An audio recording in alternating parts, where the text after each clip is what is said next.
اور پھر بڑھاپے کے بعد سوائے موت کے اور کوئی دور اس کو دیکھنا نصیب نہیں ہوتا۔ انسان کی زندگی کا سب سے خوبصورت ترین دور اس کی اپنی جوانی ہوتی ہے، اور جوانی کی بہت اہمیت ہے۔ جوانی جب انسان کو نصیب ہوتی ہے، پہلی چیز تو جوانی آتی ہے چلی جانے کے لیے۔ جوانی کے خوبصورت لمحات، جوانی کی خوبصورت راتیں، جوانی کے خوبصورت اوقات انسان کے سر کے بالوں سے لے کر پیر کے ناخن تک سب میں حسن ہوتا ہے، سب میں خوبصورتی ہوتی ہے، سب میں طاقت ہوتی ہے، سب میں قوت ہوتی ہے۔ انسان جوانی میں جو کام کرنا چاہتا ہے کر سکتا ہے۔ انسان جوانی میں اگر نیکی کرنا چاہے تو بھی کوئی رکاوٹ نہیں ہوتی، اور انسان جوانی میں اگر گناہ کرنا چاہے تو بھی اس کے اعضاء کے اعتبار سے، طاقت اور قوت کے اعتبار سے کوئی رکاوٹ نہیں ہوتی۔ غرض کہ انسان اگر جوانی میں صحیح راستے کا انتخاب کر لے تو وہ جنت کی راہ کا مسافر بن جاتا ہے، اور اگر انسان صحیح راستے کا انتخاب نہ کر سکے اور وہ برائیوں کے راستے پر چل پڑے تو پھر وہ جہنم کا ایندھن بنتا ہوا نظر آتا ہے۔ میرے پیارے آقا صلی اللہ علیہ وآلہ وسلم کے پیارے دیوانوں، اب ہمیں یہاں کثرت کے ساتھ جو نوجوان موجود ہیں ان سے مخاطب ہو کر کے مجھے یہ بات عرض کرنی ہے کہ میرے بھائیوں، اللہ رب العزت نے ہم میں سے اکثر لوگ ہیں جن کو یہ موقع عطا کیا ہے۔ جو لوگ ابھی 50 سال کی عمر کو نہیں پہنچے وہ بڑے خوش نصیب ہے اس اعتبار سے کہ وہ جوان ہے۔ اللہ رب العزت نے ان کو جوانی جیسی عظیم نعمت عطا کی ہے۔ آئیے میں آپ کو بتاؤں، اللہ اکبر، جوانی میں انسان پر شیطان مکمل محنت کرتا ہے، بھرپور محنت کرتا ہے، اور شیطان کی کوشش ہوتی ہے کہ کسی بھی طرح سے انسان کو اچھے راستے تک نہ جانے دے، اچھی راہ پر نہ جانے دے، برائیوں کے راستے پر اس کو چلانے کی کوشش کی جاتی ہے۔ شیطان انسان کی فکر کو اغوا کرتا ہے، شیطان انسان کی سوچ کو اغوا کرتا ہے۔ اللہ اکبر۔ آئیے ایک واقعہ یاد آتا ہے، ایک مرتبہ ایک ضعیف آدمی جو بڑھاپے کی وجہ سے، کمزوری کی وجہ سے ان کی کمر جھک گئی تھی، وہ جھکی ہوئی کمر کو لے کر کے ایک راستے سے تشریف لے جا رہے تھے۔ اکثر بڑھاپے میں انسان کو مختلف بیماریاں گھیر لیتی ہے۔ اس بندے کو ضعیفی کی وجہ سے کمر جھک گئی، اور جھکی ہوئی کمر سے وہ کہیں جا رہے تھے۔ کچھ نوجوان لڑکے وہاں پر موجود تھے، ان میں سے ایک جوان نے شوخی کے طور پر، مستی کے طور پر، مذاق کے طور پر اس بوڑھے کا مذاق اڑانے کے لیے اس بوڑھے سے کہا، بابا اس جھکی ہوئی کمر سے کیا تلاش کر رہے ہو، کیا ڈھونڈ رہے ہو؟ جب انسان کی کمر جھکی ہوتی ہے تو ایسا لگتا ہے کہ وہ کچھ تلاش کر رہا ہے۔ اس جوان نے جیسے ہی اپنی شوخی کرتے ہوئے اور مذاق کرتے ہوئے اور مستی کرتے ہوئے اس بوڑھے سے سوال کیا کہ بتائیے یہ آپ کیا تلاش کر رہے ہیں بابا؟ جملہ تو بڑا سخت تھا، بوڑھا لیکن چڑا نہیں، اس لیے کہ وہ سنجیدہ انسان تھا۔ اس نے سنجیدگی کے ساتھ اس جوان کو دیکھا اور دیکھنے کے بعد کہنے لگا، بیٹا میں اپنی کھوئی ہوئی جوانی کو تلاش کر رہا ہوں، میں اپنی کھوئی ہوئی جوانی کو ڈھونڈ رہا ہوں۔ اتنا سننا تھا، سننے کے بعد وہ جوان جو ابھی شوخی کر رہا تھا، مستی کر رہا تھا، اللہ اکبر، اس بوڑھے کا مذاق اڑانے کی کوشش کر رہا تھا، اس نے جیسے ہی سنا کہ بیٹا میں اپنی کھوئی ہوئی جوانی کو تلاش کر رہا ہوں، میں ڈھونڈ رہا ہوں میری جوانی کی وہ حسین راتیں، میں ڈھونڈ رہا ہوں اپنی جوانی کی خوبصورت راتیں، ڈھونڈ رہا ہوں اپنی جوانی کے وہ اوقات جو میں نے ضائع کر دیے، کاش کہ میری جوانی مجھے مل جاتی تو میں اس کو بتاتا کہ بڑھاپے کے دکھ کیا ہے، بڑھاپے کے غم کیا ہے، بڑھاپے کی تکلیف کیا ہے۔ اللہ اکبر، خدا نے مجھے جوانی دی تھی، میں نے گناہوں میں صرف کر دیا، میں نے وقت کو ضائع کر دیا، میں نے وقت کو برباد کر دیا، کاش کہ میری جوانی، گمشدہ جوانی مجھے مل جاتی تو میں اس کو یہ بتا بتاتا کہ بڑھاپے کے دکھ اور درد کیا ہوتے ہیں۔ میرے پیارے آقا صلی اللہ علیہ وآلہ وسلم کے دیوانوں، ذرا غور تو کریں، ذرا سوچو تو صحیح، کتنی کربناک داستان ہے بڑھاپے کی۔ ہم بڑھاپے کو حقیر نہیں سمجھتے اور نہ کوئی سمجھ سکتا ہے۔ اسلام میں بڑھاپے کی بھی بڑی اہمیت ہے، لیکن ذرا غور تو کرو، اے میری قوم کے وہ جوانوں جنہوں نے اپنی زندگی کو گناہوں کے راستے پر لگا رکھا ہے، برائیوں کے راستے پر لگا رکھا ہے۔ ہاں 16 سال سے شروع ہو کر 50 سال پہ ختم ہو جانے والی جوانی ایک دن ختم ہو جائے گی۔ عورتوں پر بد نظری کرنے والے، زنا کے اڈوں کو آباد کرنے والے، شراب کے اڈوں کو آباد کرنے والے، اللہ اکبر، حرام لقموں کو اپنے پیٹ میں ڈالنے والے، ذرا غور تو کریں، اللہ اکبر، جو جرائم اور گناہ کرتے ہیں اللہ رب العزت ان کو دردناک بڑھاپا عطا کرتا ہے۔ علامہ ابن رجب حنبلی رحمت اللہ تعالی علیہ اپنے رسائل کے اندر یہ بات لکھتے ہیں، اللہ اکبر، حضرت ابو طیب رحمت اللہ تعالی علیہ 100 سال کے ہو گئے تھے، 100 سال کی عمر میں بھی بالکل فٹ اور تندرست تھے۔ اللہ، کسی نے سوال کیا، اے ابو طیب یہ تو بتائیں 100 سال کی عمر میں بھی آپ جوانوں کی طرح بالکل فٹ ہے، آپ جوانوں کی طرح بالکل مضبوط ہے، اس کا راز کیا ہے؟ آج لوگ سمجھتے ہیں مرغن غذائیں صحت کا راز ہے، طاقتور غذائیں صحت کا راز ہے، نرم گدوں پر لیٹنا صحت کا راز ہے، مگر یاد رکھیں، تلاش کرو طاقتور غذائیں کھانے والوں کو، جو لوگ طاقتور غذا کھا کر خدا کی نافرمانی کرتے ہیں، قوت والی غذائیں کھا کر اپنی راتوں کو عیاشوں کی نظر کر دیتے ہیں، دیکھو کیسی کیسی بیماریوں کے اندر مبتلا ہوتے ہیں، کیسی کیسی تباہیوں کے اندر گرفتار ہوتے ہیں۔ میں یہ نہیں کہتا کہ جو بیماری میں مبتلا ہوتے ہیں وہ سب برے ہیں، اللہ رب العزت کبھی کبھی اچھے انسانوں کو بھی آزمائش اور امتحان کے طور پر بیمار کرتا ہے، لیکن اکثریت لوگوں کی دیکھی جائے تو جرائم کی بنیاد پر بیماریاں آتی ہیں۔ یاد رکھو، جوانی کے اندر پانی میں آگ لگانے والوں اور یہ سوچتے ہو کہ کون دیکھنے والا ہے، کون پکڑ کرنے والا ہے، کون روکنے والا ہے، جمہوری ملک میں رہتے ہیں، ہم جو چاہیں گے کریں گے، جسم ہمارا ہے، مرضی ہماری ہے، دولت ہماری ہے، مرضی ہماری ہے، طاقت ہماری ہے، مرضی ہماری ہے، آنکھیں ہماری ہے، مرضی ہماری ہے، ہم جو چاہیں گے کریں گے۔ سن لو، اگر مومن ہو تو قرآن کہتا ہے ان بطش ربک لشدید، کوئی تیری پکڑ کرے نہ کرے، اللہ پکڑ کرنے والا ہے، اور اللہ کی پکڑ بڑی سخت ہے، ہر ایک کی پکڑ سے کوئی نہ کوئی چھڑا سکتا ہے، مگر اللہ کی پکڑ سے کوئی نہیں چھڑا سکتا۔ میرا رب فرماتا ہے ان عذاب ربک لواقع، بے شک تیرے رب کا عذاب واقع ہو کر رہے گا، ما لہ من دافع، اور جب وہ عذاب دینے کا فیصلہ کر لے تو دنیا کی کوئی طاقت اس عذاب کو جو ہے وہ دفع نہیں کر سکتی، یعنی کہ اس عذاب سے تجھے بچا نہیں سکتی۔ اللہ اکبر، اے میری قوم کے جوانوں، اپنی جوانی پر رحم کرو۔ اللہ اکبر، ادھر بیٹھ کر، ادھر بیٹھ کر، یہاں بیٹھ کر، وہاں بیٹھ کر، ہوٹلوں پر بیٹھ کر، دریاؤں کے کنارے جا کر، سمندروں کے کنارے جا کر عیاشیوں کے آشیانے تعمیر کرنے والوں، رب کی پکڑ بڑی سخت ہے، جب وہ پکڑ کرتا ہے تو پھر اللہ اکبر توبہ کی توفیق بھی چھین لی جاتی ہے۔ اللہ اللہ، آج میرا جوان کہاں جا رہا ہے؟ ابو طیب رحمت اللہ علیہ 100 سال کی عمر میں بھی بالکل فٹ ہیں، تندرست و توانا ہے۔ لوگوں نے پوچھا توانائی کا راز کیا ہے؟ ارشاد فرماتے ہیں جب میں جوان تھا میں نے اپنے آپ کو گناہ سے بچایا، اور جب میں بوڑھا ہو گیا تو اللہ نے مجھے کمزوریوں سے بچا لیا، اللہ نے میرے جسم میں طاقت اور قوت کو باقی رکھا۔ اور اسی طرح سے اس کے برعکس ابن رجب کہتے ہیں ایک مرتبہ سید الطائفہ طاؤس العلماء حضرت سیدنا جنید بغدادی رضی اللہ تبارک و تعالیٰ عنہ ایک مرتبہ بغداد کے بازار سے جا رہے تھے، ایک بوڑھا لوگوں کے درمیان ہاتھ پھیلا کر کے بھیک مانگ رہا تھا۔ جوانوں بہت غور سے سننا، کما کر اڑانے والوں، کما کر عیاشی کرنے والوں، دولت کے نشے میں رب کو بھولنے والوں، دولت اور جوانی کے نشے میں خدا کی عبادت سے دور بھاگنے والوں، یاد رکھو ذرا اللہ رب العزت کے قانون پر بھی نظر رہے، اس کی غیرت پر بھی نظر رہے۔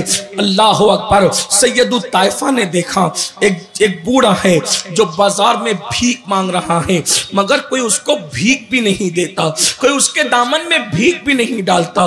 لوگوں نے حضرت جنید بغدادی سے کہا، اہل بغداد کیا اتنے بے مروت ہو گئے؟ صوفیہ کی زمین کے لوگ، اولیاء کی زمین کے لوگ اتنے بے مروت ہو گئے کہ کسی بوڑھے کے دامن میں بھیک ڈالنے کے لیے تیار نہیں ہے۔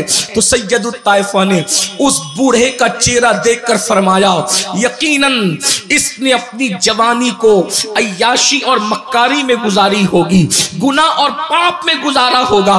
قدرت نے بڑھاپے میں اتنی ذلت مسلط کی کہ اس کو کوئی بھیک دینے والا نہیں ہے۔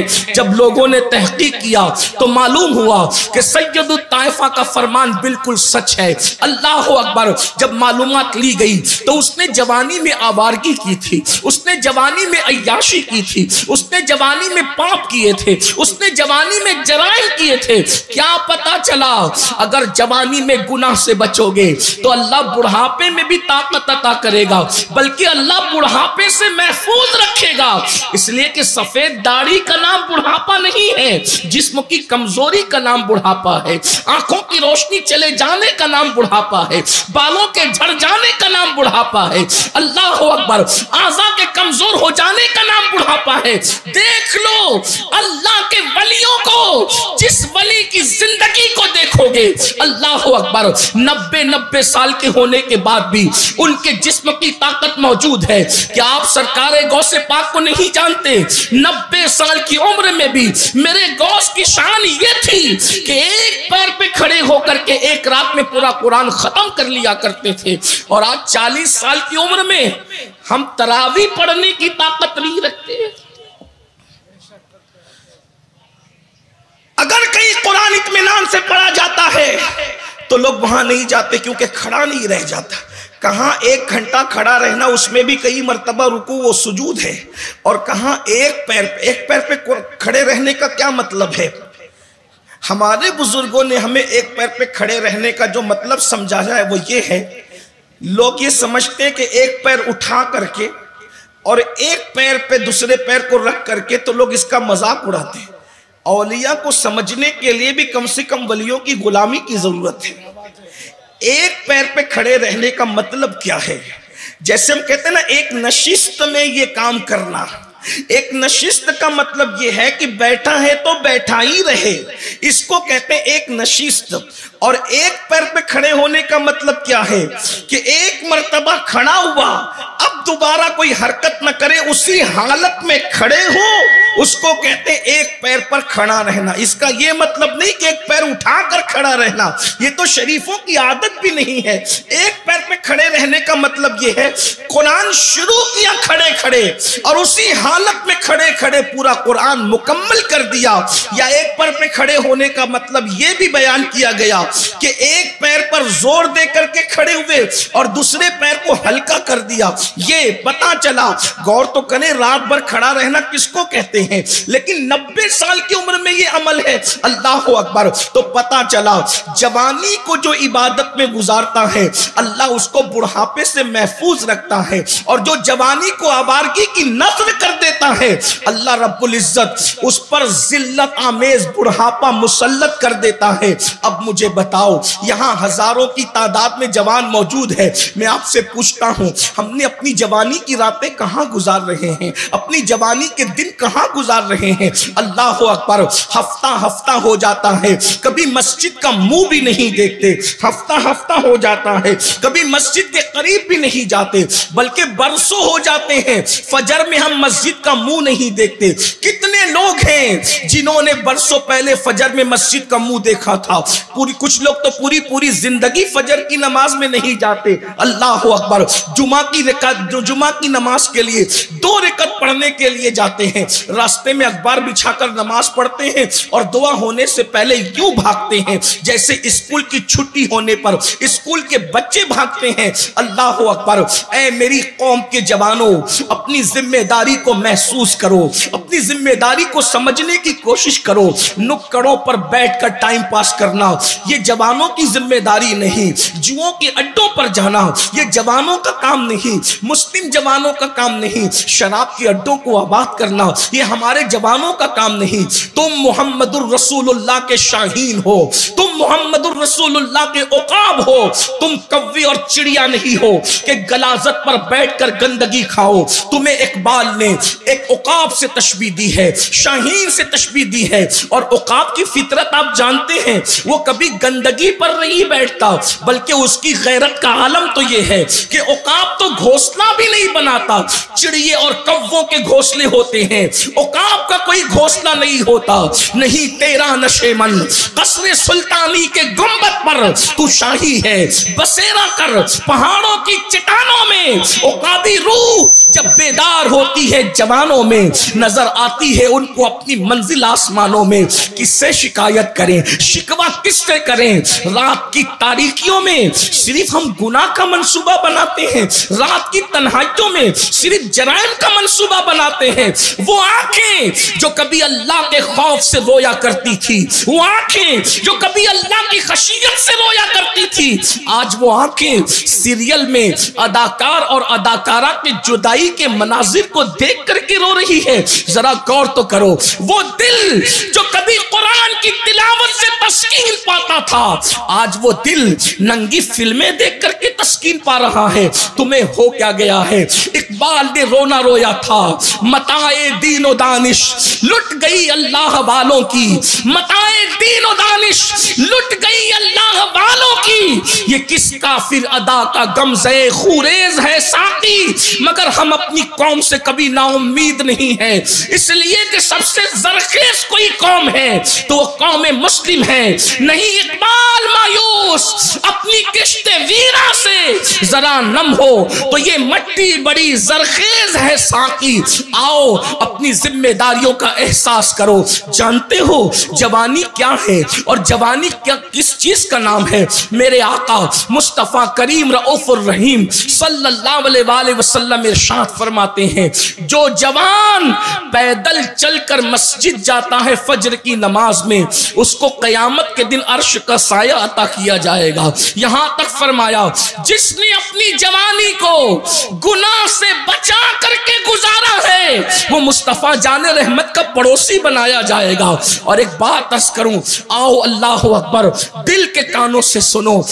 آپ جانتے ہیں ولایت کا ایک مرتبہ ہے، ولایت سے بڑا مرتبہ شہادت کا ہے، شہادت سے بڑا مرتبہ صدیقیت کا ہے، اور صدیقیت کے بعد مرتبہ نبوت کا ہے۔ جیسا کہ ہمیں قرآن سے اشارہ ملتا ہے، انعم اللہ علیہم من النبیین والصدیقین والشہداء والصالحین۔ اللہ اکبر، چار طبقے اللہ نے اپنے مقبول بندوں کے بیان کیے، انبیاء کا طبقہ، صدیقین کا طبقہ، شہداء کا طبقہ، صالحین یعنی اولیاء کا طبقہ۔ اب دھیان سے سننا، اللہ اکبر۔ آج کل لوگ کہتے ہیں ہمیں ولی بننا ہے، ہمیں ولی بننا ہے۔ اللہ کے بندو، کتنا آسان نصاب ہے ولایت کا، کتنا آسان نصاب ہے ولایت کا۔